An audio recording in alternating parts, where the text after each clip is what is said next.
ലോകത്തിലെ ഏറ്റവും വലിയ എണ്ണ ഉൽപ്പാദകരായിട്ടുള്ള റഷ്യ ഇന്ത്യയിൽ നിന്ന് പെട്രോൾ വില കൊടുത്ത് വാങ്ങുന്നു എന്ന് പറഞ്ഞാൽ ഒറ്റനോട്ടത്തിൽ ആർക്കും വിശ്വസിക്കാൻ കഴിഞ്ഞെന്ന് വരില്ല. എന്നാൽ അതാണ് ഇപ്പോൾ സംഭവിക്കുന്നത്.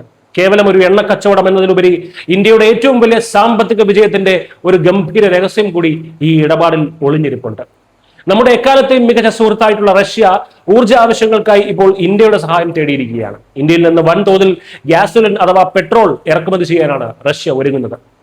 റഷ്യയിൽ നിന്ന് വൺ ഡിസ്കൗണ്ടിൽ നമ്മൾ വാങ്ങുന്ന ക്രൂഡ് ഓയിൽ ശുദ്ധീകരിച്ച് പെട്രോൾ ആക്കി തിരികെ റഷ്യക്ക് തന്നെ വിൽക്കുന്നു എന്ന് കരുതാമെങ്കിലും അവിടെയാണ് ഇന്ത്യയുടെ യഥാർത്ഥ മാസ്റ്റർ സ്ട്രോക്ക് ഇരിക്കുന്നത്.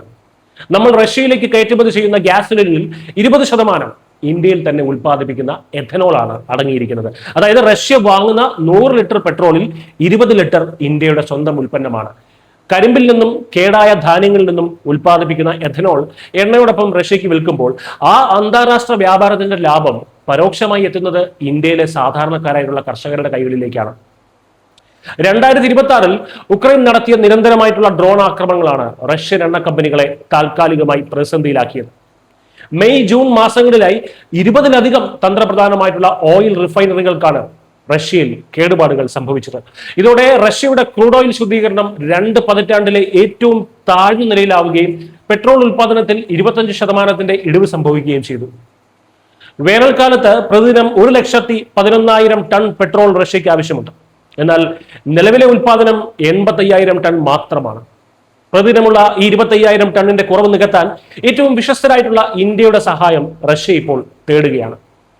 പശ്ചിമേഷ്യൻ യുദ്ധത്തെ തുടർന്ന് റഷ്യൻ ക്രൂഡ് ഓയിലിന് അമേരിക്ക ഇളവ് പ്രഖ്യാപിച്ച അവസരം ഇന്ത്യ കൃത്യമായി മുതലെടുത്തിരുന്നു. ജൂണിൽ മാത്രം ഇന്ത്യ പ്രതിദിനം 2.66 ദശലക്ഷം ബാരൽ ക്രൂഡ് ഓയിലാണ് റഷ്യയിൽ നിന്ന് വാങ്ങിക്കൂട്ടിയത്. ഇന്ത്യയുടെ ഈ റിഫൈനിങ് ശേഷി ലോകത്തെ തന്നെ അമ്പരപ്പിക്കുന്നതാണ്.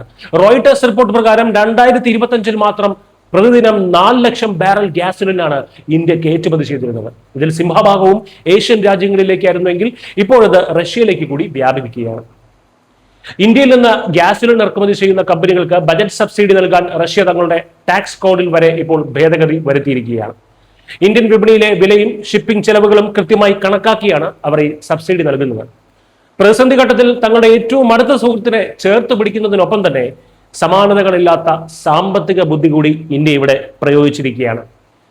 ലോകത്തിലെ ഏറ്റവും വലിയ ഊർജ്ജ ശക്തിക്ക് ഇന്ത്യയുടെ സ്വന്തം കാർഷികോൽപ്പന്നം കൂടി ചേർത്ത് എണ്ണ വിൽക്കുമ്പോൾ അത് ആത്മനിർഭർ ഭാരതിന്റെയും ഇന്ത്യൻ നയതന്ത്രത്തിന്റെയും ചരിത്രത്തിലെ ഏറ്റവും വലിയ തിളക്കമാർന്ന വിജയമായി മാറുകയാണ്. News desk.